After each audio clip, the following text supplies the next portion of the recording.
శాక్త పరిషత్ శతగలార్చన భక్తులు మేమందరం కలిసి గురువు గారికి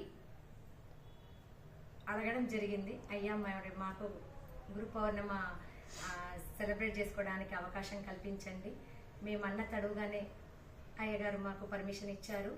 ఫస్ట్ దానికైతే మేము ఎన్ని జన్మలు ఎత్తినా ఆ రుణాన్ని తీర్చుకోలేము. శాక్త పరిషత్ శతగలార్చన సభ్యులందరి తరఫున మొదట గురువు గారికి, అపర్ణమ్మ గారికి పాదాభివందనాలు. ఈ గురు పౌర్ణిమ అనేది గురువు మనకు విద్య నేర్పిన గురువు గారికి రుణం తీర్చుకునే అవకాశాన్ని కల్పించడం అనేది మాకు తెలిసిన జ్ఞానము. అయితే మేమందరము గురువు గారు సౌందర్య లహరి నేర్పించినప్పుడు చాలా కష్టాల్లో ఉన్నాం. ప్రతి ఒక్కరు చిన్నది పెద్దది అనుకోకుండా ప్రతి ఒక్కరము 50 మంది వరకు నేర్చుకున్నాము. ఇంట్లో సమస్యలు అనుకోండి, పిల్లలది అనుకోండి, ఏదో కానీ చాలా సమస్యల్లో ఉన్నాము. ప్రతి ఒక్కరి సమస్య ఈ గురువు గారు మాకు ఇచ్చిన అవకాశంతో ప్రతి ఒక్కరి సమస్యలు తీరినవి.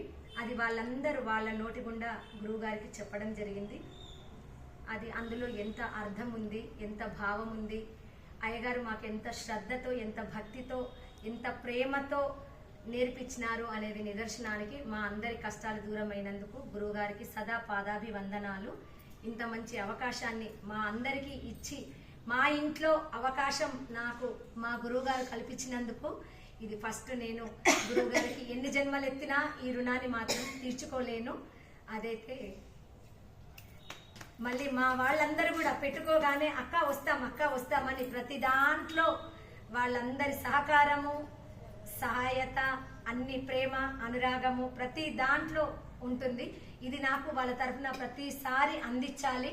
అది గురువుగారి దయ వల్ల జరుగుతుంది. దీంట్లో కూడా చాలా గొప్పదాన్ని నేను నిజంగా చెప్తున్నా, చాలా అదృష్టవంతురాల్ని. ప్రతి ఒక్కరండి ఇక్కడ ఉన్న వాళ్ళు, కనబడుతున్న వాళ్ళు, కనబడకుండా ఉన్న వాళ్ళు కూడా చాలా మంది రాలేకపోయింది కొన్ని కారణాల వల్ల. వాళ్ళు కూడా ఫోన్ చేసి అక్క ఈరోజు రాలేను, నీకు మిస్ అయ్యాను అనేసి వాళ్ళ బాధల్ని, వాళ్ళ విషయాలన్నీ తెలిపించుకొని చాలా సంతోషాన్ని తెలియజేశారు. ఈ వీడియో అందరికీ పంపించుకుని వాళ్ళ కోరికలను కూడా కొంతవరకు నెరవేర్చుకుంటాం గురుసేవలో అనేసి సెలవు తీసుకుంటున్నాను.